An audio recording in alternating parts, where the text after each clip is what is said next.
Assalamualaikum warahmatullahi wabarakatuh. Waalaikumsalam warahmatullahi wabarakatuh. Alhamdulillah wassalatu wassalamu ala sayyidina Rasulillah sayyidina wa maulana Muhammad ibn Abdullah wa ala alihi wa sahbihi wa mawalah. La haula wa la quwwata illa billah, amma ba'du. Bapak-bapak, ibu-ibu, saudara-saudara kaum muslimin rahimakumullah. Pada pertemuan yang lalu sudah saya jelaskan bahwa hidup selalu berakhir dengan kematian. Apabila datang kematian menimpa seseorang, datanglah kiamat baginya. Itu yang disebut dengan kiamat kecil. Hakikatnya mati adalah perpindahan dari kehidupan di dunia ini menuju kehidupan di alam barzakh. Menunggu kita di alam barzakh sampai datangnya saat kiamat. Entah 10 tahun, entah 100 tahun, entah 1000 tahun, hanya Allah saja yang maha tahu. Adapun orang-orang beriman yang melakukan amal kebajikan dalam kehidupan di dunia ini, masa penantian yang lama di alam barzakh buat mereka sebentar saja. Tetapi bagi orang-orang kafir yang ingkar, yang tidak beriman kepada Allah, yang hidup di dunia cuma menumpuk-numpuk dosa, tentu penantian di alam barzakh akan merupakan waktu yang sangat lama. Bukankah dalam kehidupan kita waktu itu memang relatif? Contoh misalnya, bagi pemuda-pemudi yang sedang duduk asyik memadu cinta, waktu 4-5 jam saja rasanya cuma 4-5 menit. Tenggelam oleh keasikan. Tapi buat orang yang berbaring di rumah sakit, meratap di balik-balik apa itu tembok derita kata lagu, di balik dinding-dinding penjara, sehari bagai seminggu, seminggu rasa sebulan, sebulan boleh jadi rasa setahun. Penantian yang sangat lama. Kapan kiamat itu akan datang? Ini rahasia Allah. Jangankan kita yang orang awam, baginda Nabi sendiri tidak diberitahu oleh Allah kapan kiamat itu akan terjadi. Tetapi sungguh pun demikian, banyak hadis-hadis yang menjelaskan ciri atau tanda-tanda datangnya kiamat. Nah, kalau sudah bicara soal tanda kiamat itu ada dua. Pertama yang disebut alamatus sughra, tanda-tanda kecil. Ini waktunya masih ada tenggang. Ada yang dinamakan alamatul kubra, tanda-tanda besar. Artinya kiamat sudah diambang pintu. Apa tanda-tanda kecil dari datangnya hari kiamat itu?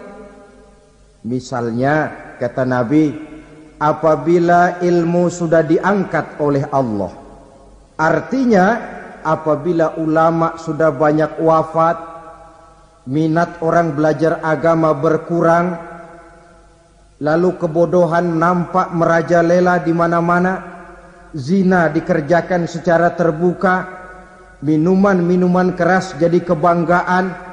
Itu termasuk di antara tanda-tanda kecil terjadinya hari kiamat.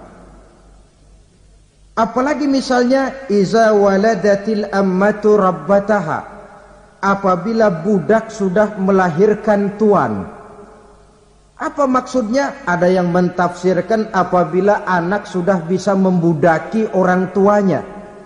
Orang tua yang melahirkan dia, yang membesarkan dia, demi setelah si anak besar jadi orang berpangkat, bertitel, berharta, berkedudukan, jadilah orang tua itu budaknya.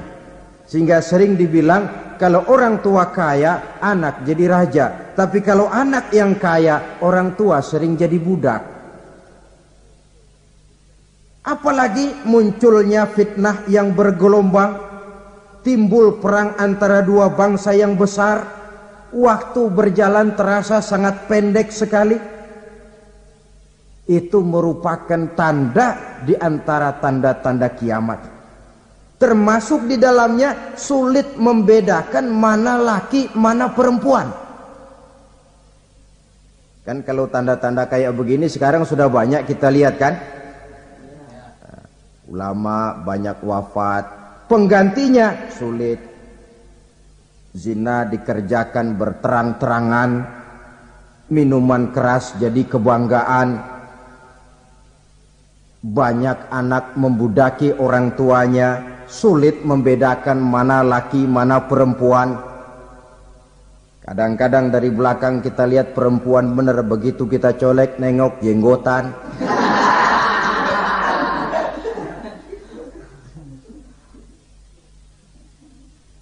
Ini termasuk tanda-tanda kecil. Masih ada tenggang sampai akan terjadinya kiamat itu.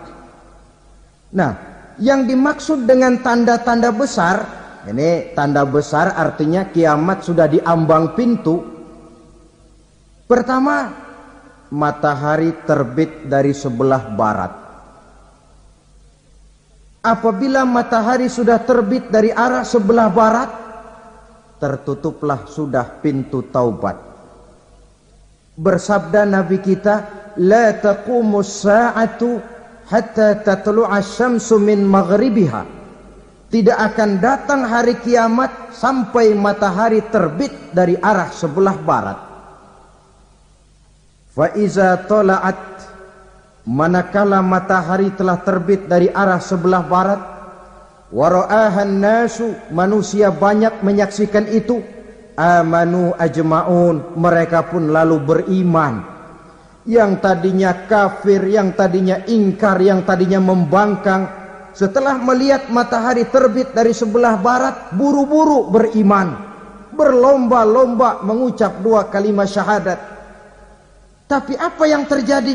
Kata Nabi, wadzalika hina la yanfa'u nafsan imanuha lam takun amanat min qabl.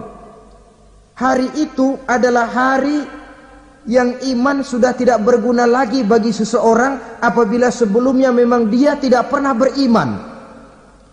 Au kasabat fi imaniha khaira, atau beriman tetapi tidak pernah melakukan kebajikan di dalam keimanannya itu. Hari yang sudah kasib, hari yang sudah terlambat, beriman tidak akan ada gunanya lagi. Ini pelajaran buat kita. Sebelum sang surya terbit dari sebelah barat, sebelum nafas sampai di tenggorokan, artinya pintu taubat masih terbuka. Kalau dua hal itu sudah terwujud, nafas sudah sampai di kerongkongan atau matahari sudah terbit dari arah sebelah barat, tertutuplah sudah pintu taubat. Tak ada lagi gunanya pangkat, jabatan, harta, bahkan beriman pun dalam suasana macam itu. Too late, kata orang Kulon. Sudah terlambat. Matahari terbit dari arah sebelah barat.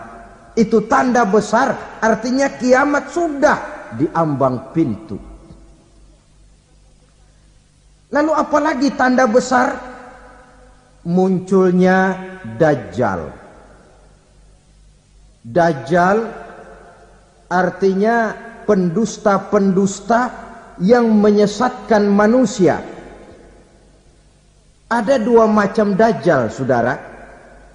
Ada Dajjal kecil. Ini Dajjal kelas teri. Kalau ini sejak zaman Rasulullah sudah ada itu. Tiap zaman ada. Di zaman Rasulullah misalnya ada yang bernama Aswad al-Unsi dari Yaman. Ada yang namanya Musailamah Al-Kazzab dari Yamamah. Ada yang namanya Ibnu Sayyad dari Madinah. Ini dajjal-dajjal di zaman Rasul. Musailamatul Kazzab memproklamirkan diri jadi nabi dia. Di zaman Rasul masih hidup. Ini dajjal zaman Nabi. Di zaman sahabat muncul dajjal-dajjal. Di zaman kita sekarang ini dajjal-dajjal pun gentayangan. Dajjal-dajjal kelas teri. Kerjanya mendustakan manusia, menyesatkan manusia, memalingkan manusia dari jalan yang benar dan diridhoi oleh Allah Subhanahu wa taala. Adapun yang merupakan tanda besar dari datangnya kiamat, dajjal-dajjal kelas kakap. Pembohong-pembohong besar yang menyesatkan masyarakat manusia berpaling dari jalan Allah mengikuti jalan mereka. Apa sih ciri dajjal itu? Kata Nabi dalam hadis Bukhari Muslim, innad dajjala, sesungguhnya yang namanya dajjal itu yakhruju, satu saat akan muncul mendekati hari kiamat. Wa inna ma'ahu ma'an, si dajjal ini membawa air. Wa naran, dan juga membawa api. Dua simbol. Di tangan yang satu dia bawa air, di tangan yang satu dia bawa api. Wa ammal ladzi yarahu an-nasu ma'an fanarun, adapun yang orang banyak lihat air, hakikatnya adalah api. Yang dilihat api, hakikatnya adalah air. Oleh sebab itu, kalau api yang ditawarkan, ambillah air. Kalau air yang ditawarkan, pilihlah api. Maksudnya apa ini? Ini bahasa simbol, saudara-saudara. Dajjal bicaranya seolah-olah untuk kepentingan manusia. Menawarkan surga. Surga yang dia tawarkan hakikatnya neraka. Hai manusia, kalau kau mau bahagia, jangan dekat-dekat dengan agama. Solat itu tidak efektif dan efisien, tidak produktif dari segi ekonomi itu. Menghadiri majelis taklim cuma buang-buang waktu. Tahajud, tasbih, tahlil, baca Quran, apa itu? Pekerjaan mubazir saja. Hidup ini cuma sekali, masa yang cuma sekali, manfaatkan dengan sebaik-baiknya. Mumpung, dibawanya sifat mumpung tetapi dalam pengertian yang sangat negatif. Bicaranya seolah-olah untuk kepentingan manusia, tetapi sebenarnya menjerumuskan manusia. Menawarkan air, tapi sebenarnya api. Menawarkan api, tapi hakikatnya air. Buat apa kamu sholat? Buat apa kamu bayar zakat? Buat apa kamu puasa? Surga yang dicanangkan dajjal, hakikatnya neraka. Neraka yang digambarkan dajjal, pada dasarnya adalah surga. Jadi memutarbalikkan fakta itu kerjaan dajjal. Yang hak jadi batil, yang batil dibilang hak, yang benar jadi salah, yang salah malah jadi benar. Tuntunan disuruh jadi tontonan, tontonan malah menjadi tuntunan. Itu pekerjaan dajjal profesinya. Zamannya Nabi Adam, dajjalnya kan iblis. Betul? Betul. Apa sih gang kerayuan iblis itu? Allah setelah menciptakan Nabi Adam kan bilang, Adam, kau dan istrimu Hawa tinggal di surga ini. Seluruh fasilitas yang ada di surga persilahkan kau nikmati. Satu yang tidak boleh, jangan coba-coba dekati pohon khuldi. Dekat saja jangan, apalagi sampai memetiknya. Datang dajjal yang namanya iblis ini. Adam, kamu tahu nggak kenapa tidak boleh makan buah khuldi? Ya nggak tahu, pokoknya saya dilarang. Bodoh kamu Dam. Khuldun artinya kekal. Kalau kamu makan itu buah, kau akan kekal di surga buat selamanya. Allah tidak kepengen, maka dilarang kamu makan buah khuldi. Kalau kau ingin kekal di surga Adam, makan saja. Saya bicara begini ini untuk kepentingan kamu Adam. Ini kan ciri-ciri Dajjal. Bicaranya sih seolah-olah untuk kepentingan Nabi Adam. Hakikat sebenarnya menjerumuskan Nabi Adam supaya ingkar dan melanggar larangan dari Allah Subhanahu wa ta'ala. Jadi setelah muncul Dajjal, timbul kekacauan-kekacauan di masyarakat. Banyak yang terpengaruh, terpedaya dan terpesona. Termasuk mereka yang memproklamirkan diri jadi nabi. Mereka yang memproklamirkan diri jadi rasul di zaman sesudah Rasulullah wafat, itu adalah Dajjal-Dajjal. Maka saya ingatkan, kalau di zaman kita sekarang ini ada orang ngaku jadi nabi, ada orang ngaku jadi rasul, biar bahasa Arabnya kental, Quran hafal, hadis ribuan hadis hafal, biar pakai serban sampai menyengser ke tanah, bahasa Arabnya fasih, tapi dia mengaku jadi nabi, jadi rasul. Kita umat Islam wajib tidak percaya. Wajib untuk tidak percaya. Itulah Dajjal-Dajjal zaman kita sekarang ini. Tidak mustahil mereka datang mempengaruhi orang-orang awam supaya berpaling dari Rasulullah, mengikuti mereka. Nah, di akhir zaman nanti, mendekati hari kiamat, Dajjal ini muncul. Dajjal kelas kakap, menyesatkan masyarakat manusia untuk berpaling dari Islam, mengikuti seruan mereka. Apalagi di antara datangnya kiamat itu, tanda yang besar itu, turunnya Nabiullah Isa Al-Masih, putra Maryam. Menurut berbagai hadis yang sahih, Nabi Isa Al-Masih nanti akan turun lagi. Tidak membawa risalah yang baru, tapi meluruskan risalah Islam ini yang telah banyak ditinggalkan oleh masyarakat. Bahkan ada hadis menjelaskan beliau akan membunuh Nabi, mematahkan kayu-kayu salib, lalu melaksanakan haji dan umrah mengikuti syariat Nabi Muhammad, bukan membawa agama baru. Menjadi semacam mujaddid, reformer, menyelamatkan manusia dari bisikan Dajjal. Bahkan ada riwayat yang menjelaskan bahwa Nabi Isa berhasil mengalahkan Dajjal, mengembalikan masyarakat manusia kembali kepada ajaran Islam yang datang dari Allah, dibawa oleh Rasulullah sallallahu alaihi wasallam.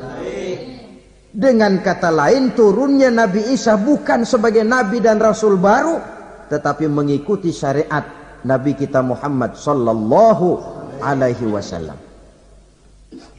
Saudara hadirin, ibu-ibu hadirat yang saya hormati, kemudian apalagi di antara tanda-tanda besar akan datangnya kiamat itu? Keluarnya asap atau awan. Kata Nabi, inna min asyrati sa'ah dukhanan yamla'u ma bainal masyriqi wal maghrib. Di antara tanda-tanda kiamat, munculnya awan atau asap yang memenuhi antara langit dan bumi. Ini pun diperkuat dalam surah Ad-Dukhan ayat 10. Fartaqib yauma ta'ti as-sama' bidukhanin mubin fayughshan nas hadza azabun alim. Bagi orang-orang yang beriman, mereka biasa-biasa saja.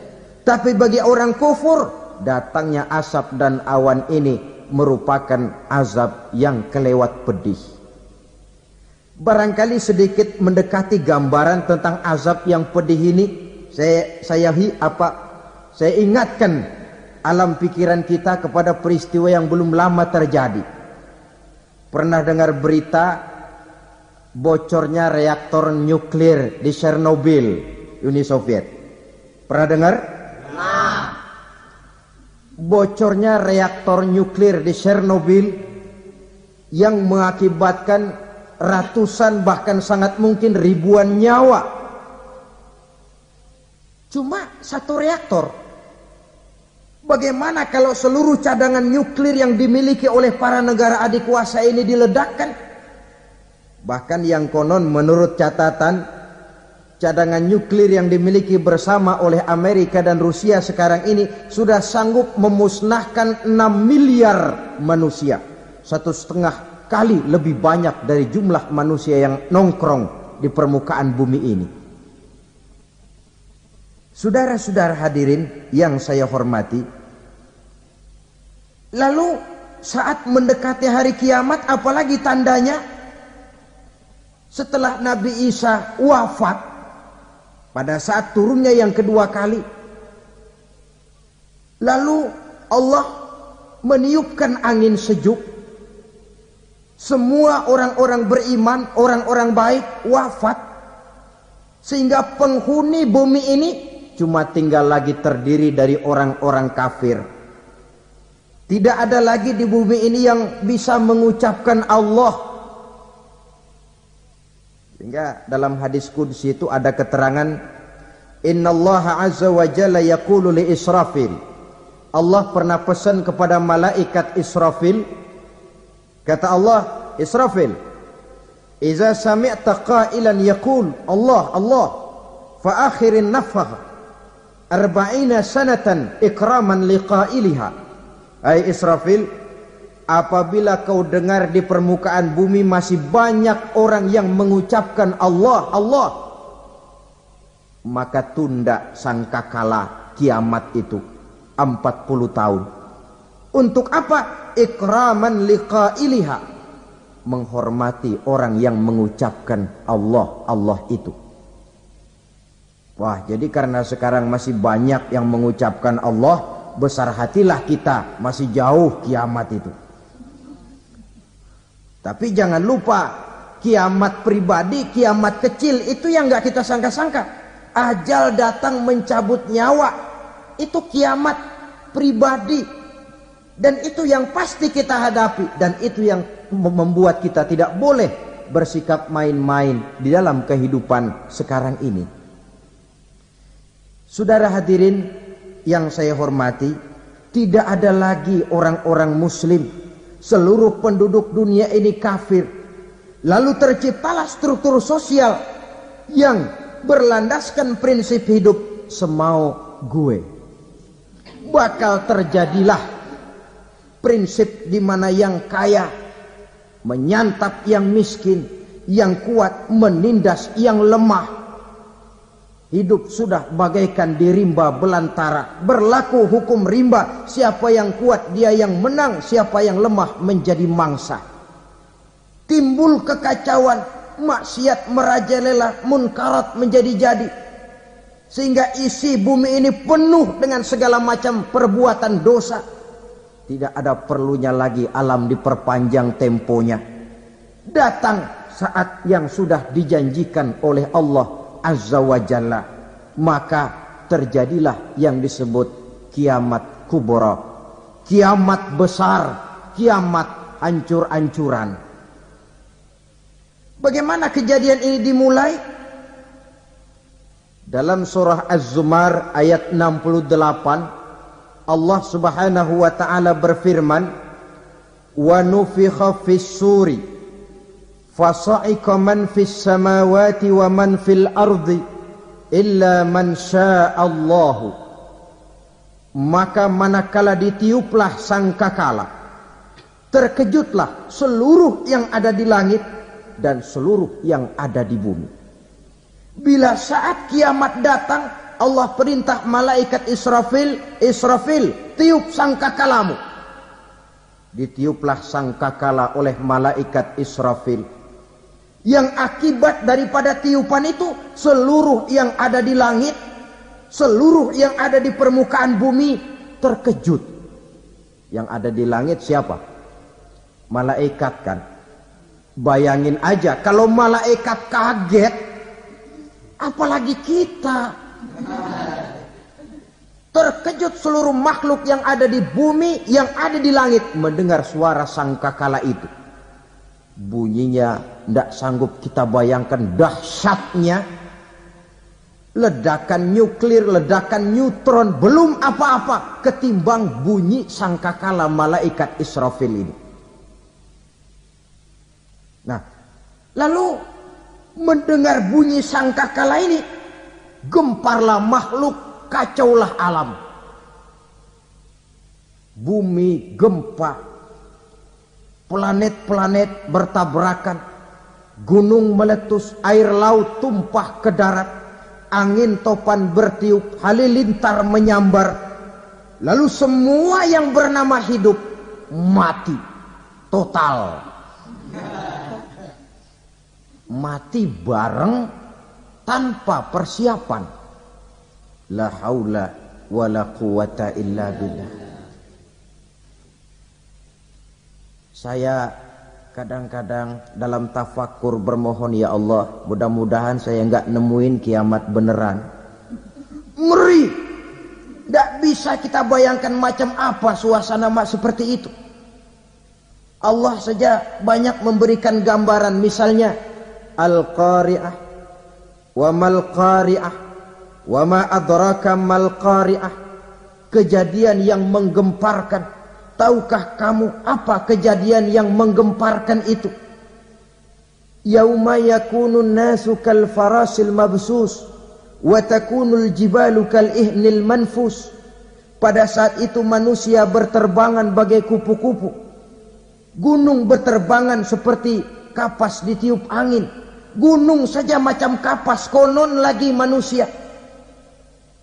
Kematian total, mulai semut sampai gajah mati, jin mati, iblis mati, malaikat mati. Malaikat saja mati. Saudara hadirin yang saya hormati, kematian total yang tanpa persiapan. Orang bilang, Pak, kalau mati bareng begitu yang repot malaikat maut dong ya. Cabut sana, cabut sini. Itu kalau menurut logika kita, mestinya begitu menurut logika. Tapi logika juga yang bilang nggak perlu serepot itu. Sebab untuk mematikan listrik di wilayah DKI, di wilayah Jakarta, nggak perlu tiap rumah didatengin matiin, ya lama. Cukup dari kantor pusatnya saja PLN tekan satu tombol, gelaplah seluruh Jakarta. Saudara hadirin yang saya hormati, kematian total. Lalu setelah kematian total, planet-planet juga mati, dalam arti tidak bergerak dan beredar. Angin mati, dalam arti tidak bertiup. Air mati, dalam arti tidak ada riak gelombang. Pokoknya semua mati. Kullu nafsin za'iqatul maut. Semua yang bernafas mati. Dalam ayat lain, kullu man 'alaiha fan. Semua yang ada di permukaan bumi fana. Yang kekal cuma Allah Subhanahu wa ta'ala. Yang paling belakang mati malaikat maut dan malaikat Israfil. Tapi mati juga sesuai dengan janji Allah. Menurut hadis Bukhari Muslim dari Abi Hurairah, masa tenggang waktu antara kematian total pada tiupan sangkakala pertama dengan proses kebangkitan pada tiupan sangkakala kedua 40 lamanya. Tidak dijelaskan oleh Abi Hurairah 40 jam, apa 40 hari, apa 40 tahun. Hadis-hadis cuma menyebutkan 40 saja. Sunyi alam, yang tinggal cuma Allah saja lagi. Ketika itu Allah berseru-seru, katanya, limanil mulkul yauma. Siapa para penguasa hari ini? Mana itu raja-raja dan penguasa yang dulu mengaku jadi Tuhan? Fir'aun. Mana Fir'aun sekarang? Yang dulu jadi raja, merasa berhasil, sombong, lalu tidak mau turun-turun dari kekuasaannya. sampai kepada puncak kekurang ajarannya mengangkat diri jadi Tuhan. Mana itu Fir'aun? Namrus, mana sekarang Namrus? La ilaha illa ana. Ternyata tidak ada Tuhan lain selain daripada aku, kata Allah. Proses kemudian, saudara-saudara, turunlah hujan dari langit. 40 lamanya hujan itu. Tidak jelas juga 40 jam apa 40 hari. Setelah air turun membasahi, datanglah tiupan sangkakala yang kedua. Semua yang bernama mati bangkit dari kuburnya masing-masing. Ini yang disebut Yaumul Ba'thi, hari kebangkitan. Allahu Akbar. Pada saat kita bangkit dari kubur kita masing-masing, kumpul di padang mahsyar namanya. Bayangin aja, saya sendiri nggak sanggup bayangin.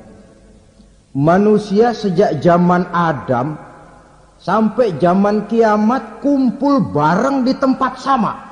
Berapa banyaknya itu?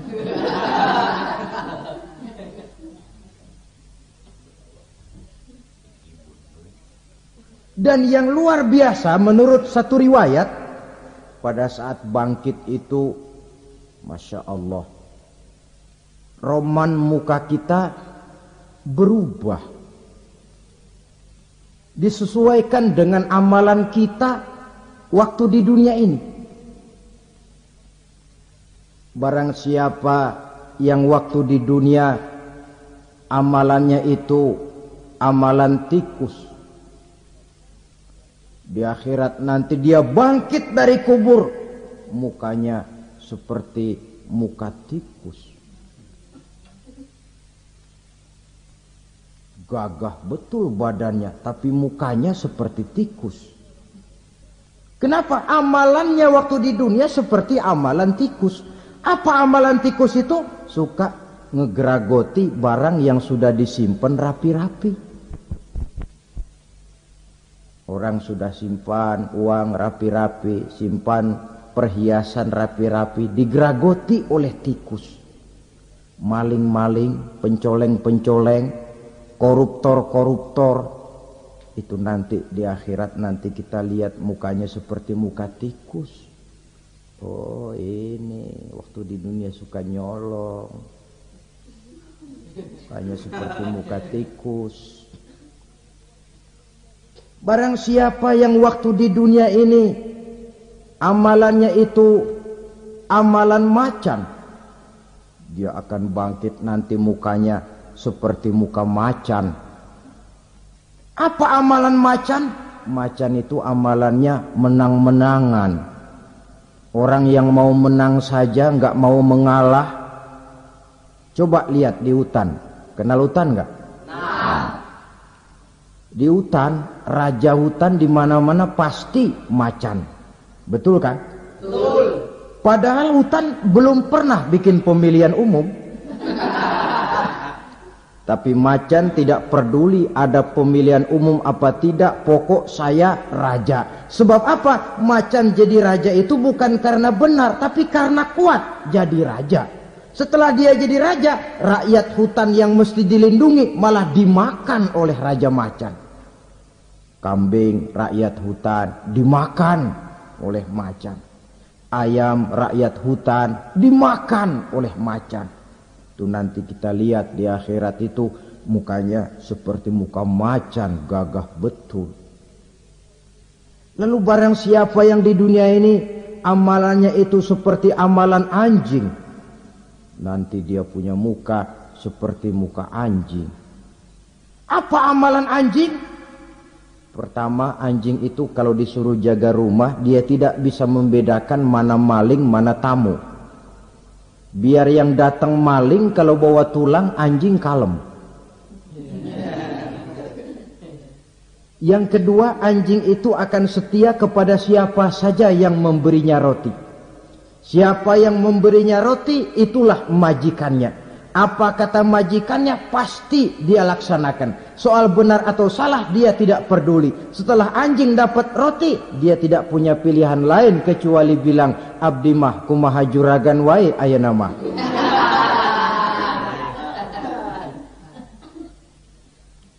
Saudara hadirin yang saya hormati, berkumpul di padang mahsyar, tiap orang sibuk dengan persoalannya masing-masing. Matahari waktu itu didekatkan oleh Allah. Panas luar biasa. Ada yang saking panasnya itu mencucurkan peluh keringat sampai sebatas mata kakinya. Ada yang keringatnya sampai sedengkulnya. Ada yang keringatnya sampai sepusatnya. Ada yang keringatnya mengalir sampai sebahunya. Ada yang kelelap oleh keringatnya sendiri, sementara orang di sampingnya enggak apa-apa. Bergantung lagi amalan dia waktu di dunia ini. Saudara-saudara, sebagian orang dalam kepanikan padang mahsyar berombong-rombong datang mereka menghadap Nabi Adam. Ya Adam, anta abal bashar. Hai Adam, Tuhan adalah bapak moyang manusia. Kami sebentar lagi akan disidang, dimintakan pertanggungan jawab. Tolonglah kami, hai Adam.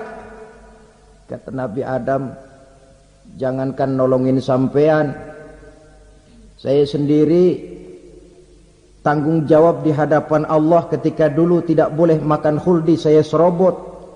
Sudahlah, urus diri masing-masing saja, nafsi. Begitu kata Nabi Nuh, begitu kata Nabi Ibrahim. Tiap orang bertanggung jawab sendiri-sendiri. Ketika itulah saudara-saudara, nikmatnya menjadi umat Nabi besar Muhammad sallallahu alaihi wasallam. Sebab apa? Walaupun menurut abjad kita ini umat paling belakang, kan paling belakang kita ini toh, karena Nabi Muhammad adalah Nabi akhir. Tapi akan dihisap lebih dulu, lewat di atas sirat lebih dulu, masuk surga lebih dahulu ketimbang umat-umat belakangan. Ketika Rasul mendekati ajal, beliau tanyakan itu kepada malaikat Jibril. Malaikat Jibril berkata, Muhammad jangan khawatir, Allah sudah berjanji, inni haramtul jannata ala sairil anbiya hatta tadkhulaha anta. Wa haramtuha ala sairil umami hatta tadkhulaha ummatuka. Surga aku haramkan buat seluruh nabi kecuali kalau engkau Muhammad sudah masuk ke dalamnya. Dan surga aku haramkan buat seluruh umat kecuali kalau umatmu Muhammad sudah masuk ke dalamnya. Logikanya, walaupun menurut abjad kita umat paling belakang, bakal dihisab paling dulu, lewat di atas sirat paling dulu, masuk surga paling dulu, kalau mampir ke neraka juga paling dulu. Ya resiko. Jangan mau enaknya aja paling dulu. Saudara hadirin yang saya hormati, setelah masa kebangkitan itu jangan dikira begitu bangkit langsung diperiksa. Masih menunggu menanti ribuan tahun perhitungan padang mahsyar untuk sampai kepada proses yang disebut yaumul hisab, hari perhitungan.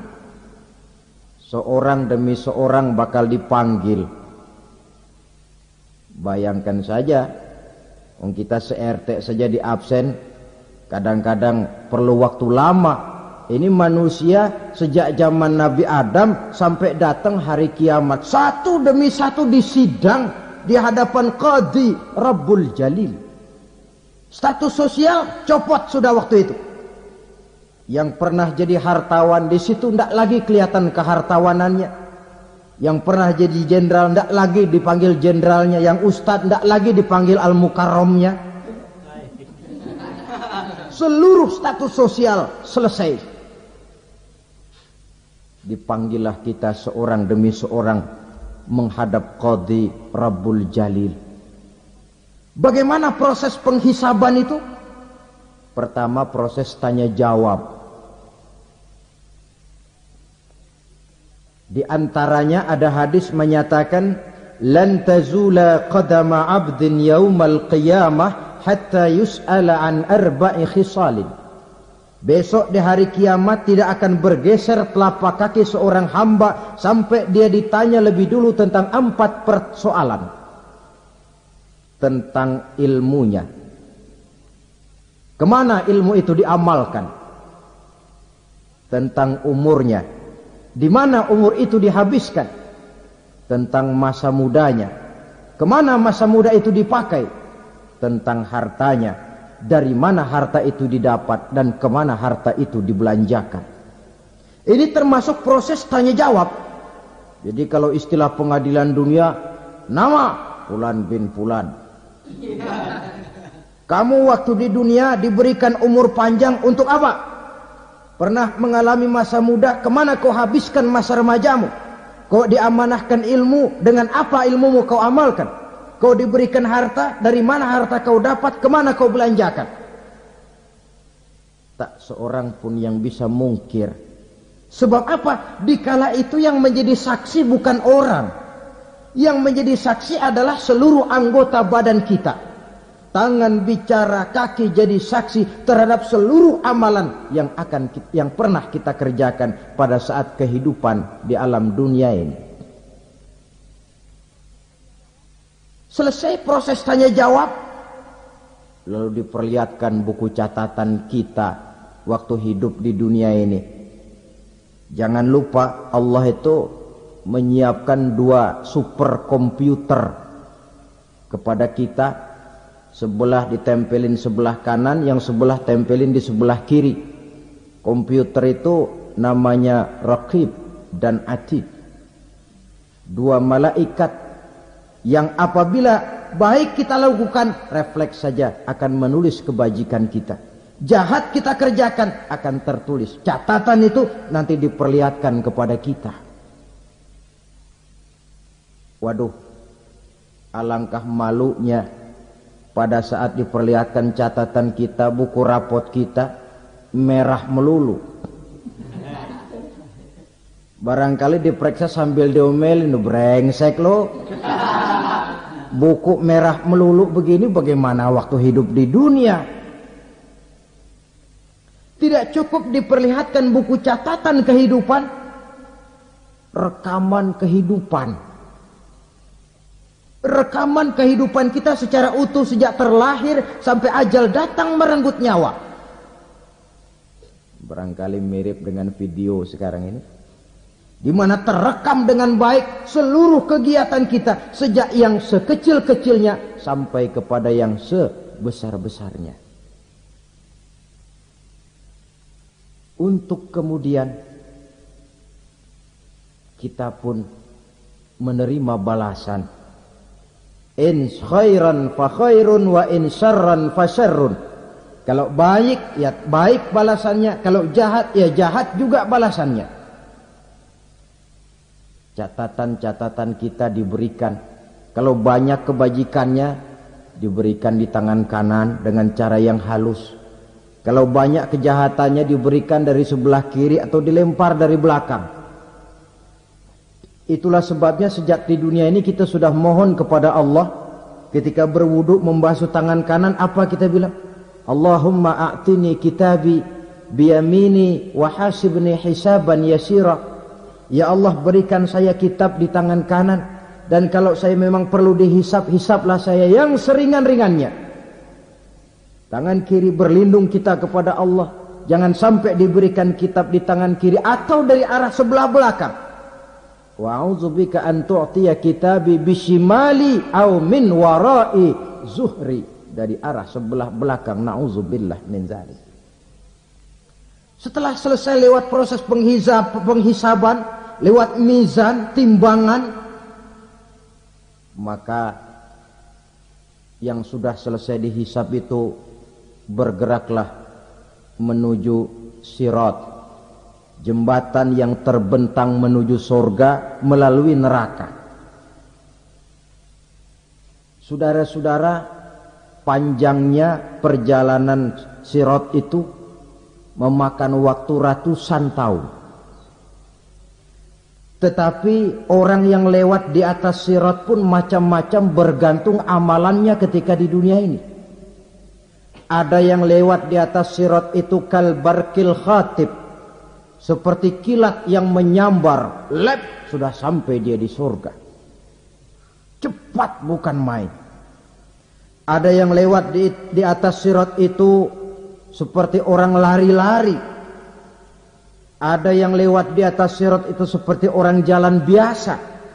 Ada yang sambil merangkak, ada yang sambil ngesor, ada yang sambil gelayutan. Ada yang selamat sampai ke ujung ke surga, ada yang tergelincir jatuh masuk ke dalam neraka, bergantung amalannya dalam kehidupan di dunia sekarang ini. Tiap kita akan melewati yang namanya sirat ini. Saudara-saudara kaum muslimin yang saya hormati, dengan demikian mereka yang selamat melalui sirat sampai ke terminal akhir surga, mereka yang ketika dihisab ternyata banyak kejahatannya daripada kebaikannya, mereka singgah di dalam neraka. Nah, adapun orang-orang yang beriman menurut ayat Quran dan hadis Nabi itu nanti ada bermacam-macam. Ada orang beriman itu yang dimasukkan surga. Ada orang beriman itu yang dimasukkan ke dalam surga. Ada orang beriman itu yang disebut penduduk surga. Kenapa lain-lain, Pak? Karena waktu di dunia amalannya juga lain-lain. Ada orang beriman yang masuk surga. Ini paling murah tiketnya. Mau masuk surga? Kata Nabi begini, ma min abdin qala la ilaha illallah thumma mata ala dhalik illa dakhalal jannah. Kalau seorang hamba sudah mengucap dua kalimat syahadat, dia yakin dengan kebenaran kalimat itu sampai matinya, orang itu akan masuk surga. Abi Dzar yang waktu itu diajak bicara heran, ya Rasul kok gampang betul? Iya. Walaupun orang itu mencuri, iya. Walaupun orang itu berzina, iya. Biar dia mencuri, biar dia berzina, kalau dia sudah mengucap dua kalimat syahadat, dia yakin dengan kebenaran kalimat itu sampai matinya, itu orang akan masuk surga. Jadi masuk surga cukup dua kalimat syahadat, yakin sampai mati, masuk surga. Itu perkara masuk. Tapi kalau pertanyaannya diterusin, masuknya kapan, Pak? Nah, ini lain lagi urusannya. Sebab ada yang masuknya itu langsung, ada yang mampir dulu. Di sana tempat cuma dua, kalau tidak surga, neraka. Mau ke surga tapi mampir dulu, yang mampirnya jelas di neraka.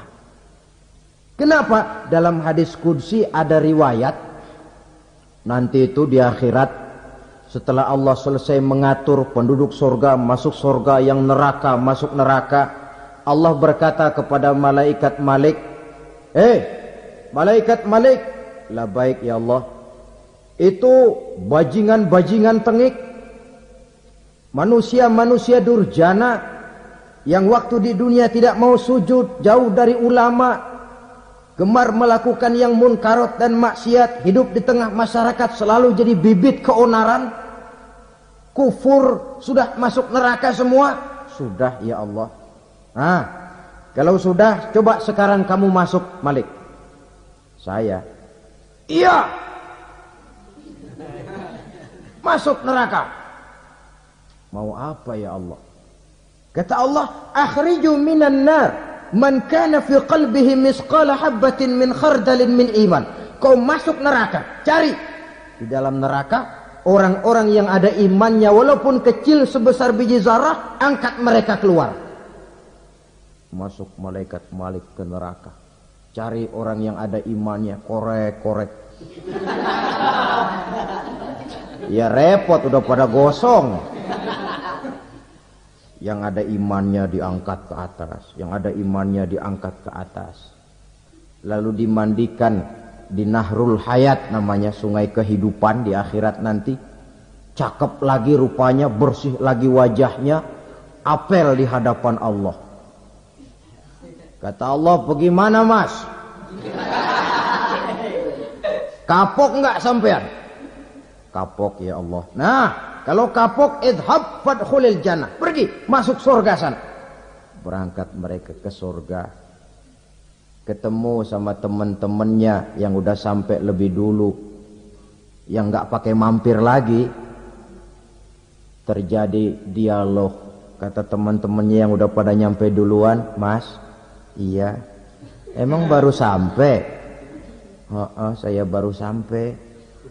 Memang mampir di mana dulu mas? Kita sudah lama sampai di surga.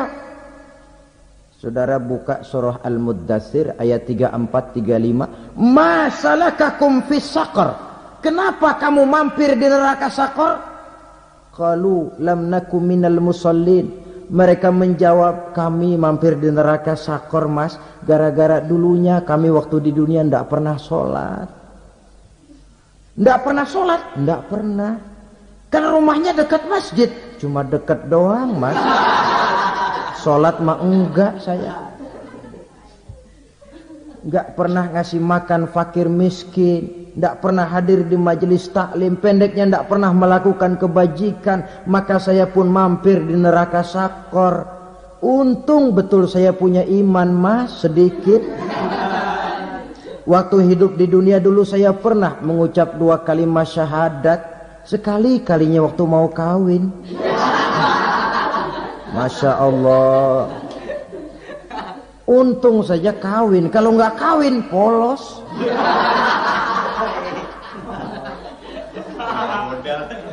Itu juga pengulu sudah setengah mati ngajarin. Asyhadu alla, asyaduaan, asyaduaan.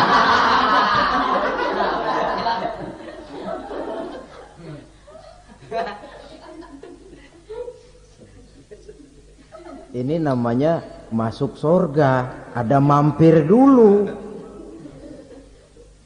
Ada pula orang mukmin itu yang dimasukkan surga. Namanya dimasukkan kan terima beres. Saya masuk ke rumah, jalan sendiri, cari tempat sendiri. Saya dimasukkan ke dalam rumah, terima beres, pokok ada di dalam, itu dimasukkan namanya. Nggak pakai mampir. Tapi tentu tiketnya lebih mahal ketimbang yang pertama tadi. Apa kata Allah? Innal ladzina amanu wa amilus solihat la ukaffiranna anhum sayyi'atihim wa la udkhilannahum jannah. Sesungguhnya orang-orang yang beriman kemudian beramal soleh, kami hapuskan segala dosa dan kesalahannya, kami masukkan mereka ke dalam surga. Lihat ayatnya. Allah yang memasukkan, kita yang dimasukkan. Tidak pakai transit, tidak usah mampir. Cuma tidak cukup syahadat, tidak cukup amanu, tapi diiringi dengan wa'amilus salih. Iman, amal. Tidak cukup syahadat, lalu dibuktikan dia sholat, dia zakat, puasa, lalu dia melakukan berbagai macam kebajikan. Ini yang menyebabkan dia tidak pakai mampir di tempat yang bernama Saqar. Lalu ada pula orang mukmin itu yang disebut penduduk surga. Wah, ini sudah VIP ini. Ashabul jannah, penduduk surga. Siapa mereka? Kata Allah, innal ladzina amanu summa istaqamu fala khaufun 'alaihim wala hum yahzanun ulaika ashabul jannah hum fiha khalidun.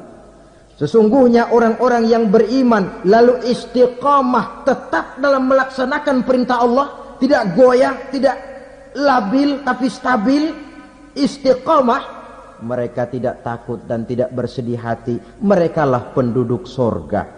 Iman, istiqamah. Tidak punya duit, sembahyang. Banyak duit, sembahyang. Miskin, sembahyang. Kaya, tetap sembahyang. Istiqomah. Kadang orang kalau susah rajin ke masjid, banyak duitnya ngelihat masjid melengos. Itu yang dibilang waktu miskin hamba Allah, setelah kaya jadi hamba harta. Bergeser, tidak ada nilai istiqomahnya. Saudara-saudara, dengan begitu penduduk neraka itu dua. Ada penduduk permanen, ada penduduk yang semi permanen. Yang semi permanen orang-orang beriman yang mempunyai dosa besar.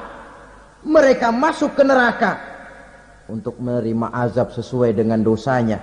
Bila selesai masa azab itu, mereka akan diangkat untuk ditempatkan kembali ke dalam surganya Allah Subhanahu wa ta'ala. Nah, dikala itulah saudara-saudara ada yang disebut syafaat dari Rasulullah sallallahu alaihi wasallam. Tapi tentu jangan lupa syafaat ini ibarat kain menambal dia. Kita punya kain bolong-bolong sedikit, syafaat yang menambal. Salat kita ada kurang dikit, sedekah kita ada campur riya dikit, amalan kita ada tidak karena Allah dikit. Kita berharap syafaat. Jadi biarlah kain masih bolong-bolong, yang penting punya kain. Tapi kalau kainnya tidak ada, yang ditambal apanya? Sholat tidak, puasa tidak, zakat tidak, berharap syafaat saja. Ya, terlalu berlebihan itu. Saudara hadirin yang saya hormati, apabila selesai proses penghisaban, proses penghitungan, maka dikala itulah manusia terbagi dalam dua kelompok besar. Fariqun fil jannah wa fariqun fis sa'ir. Sekelompok orang-orang beruntung yang masuk ke dalam surga, dan sekelompok lagi masuk ke dalam neraka. Akan memakan waktu untuk menceritakan sifat surga dan neraka, tapi insya Allah pada kesempatan pertemuan lain saya sampaikan.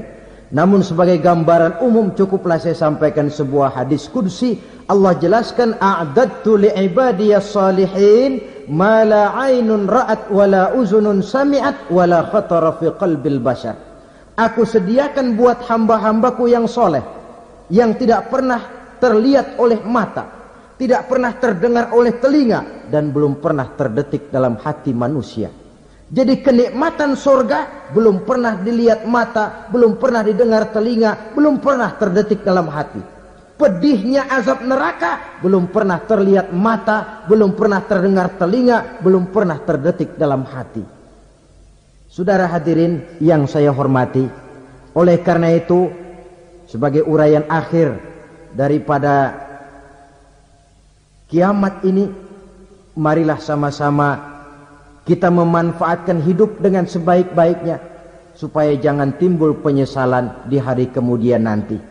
Mudah-mudahan kita seluruhnya diselamatkan Allah dari azab neraka dan mendapat surga dan ridhonya. Sekian dan demikianlah pertemuan kita kali ini. Terima kasih banyak atas segala perhatian. Mohon maaf atas segala kekurangan. Usikum wa nafsi bitaqwallah. Wassalamualaikum warahmatullahi wabarakatuh.